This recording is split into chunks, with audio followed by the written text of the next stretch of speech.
អង្គុយរំលឹកគ្រាស្នេហាបងនឹងជីវ៉ាធ្លាប់តែនៅចិនគ្នាតែពេលនេះបាត់បង់រូបពុំងារតើយើងអាចក្បែរគ្នាម្ដងទៀតបានទេបងនៅតែមិនអាចបំភ្លេចរូបអូនតើរូបមានស្ងួនអូននៅនឹងបងទេក៏ដឹងហើយពេលនេះរូបស្រស់មៀងមេអូនមានគេដើម្បីបំភ្លេចរូបបងពេលដែលយើងចាប់ផ្ដើមស្នេហា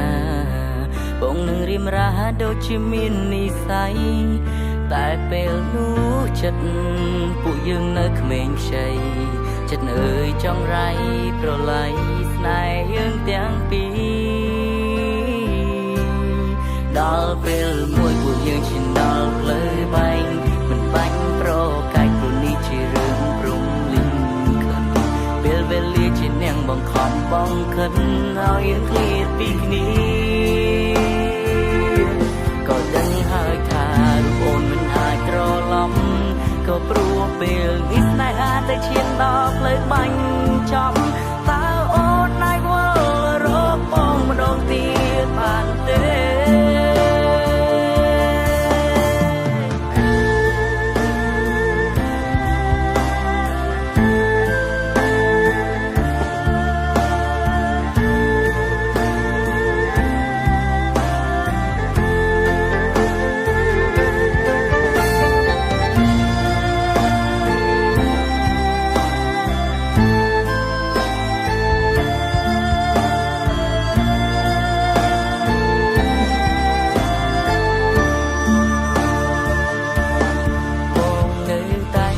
បំភ្លេចរូបអូនតើរូបមានស្ងួនអូននៅនឹងបងទេ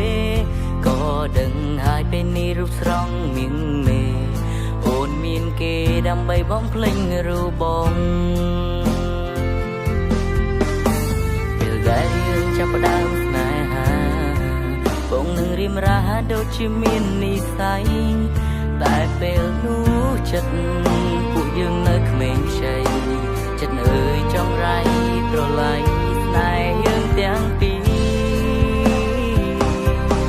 ដល់ពេលមួយពួកយើងឈានដល់ផ្លូវបែងមិនបាច់ប្រកែកព្រោះនេះជារឿងព្រំលីងខិនពេលវេលាជានាងបង្ខំបងខិនឲ្យយើងឃ្លាតពីគ្នា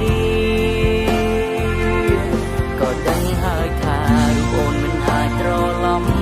ក៏ព្រោះពេលនេះស្នេហាតែឈានដល់ផ្លូវបាញ់ចំ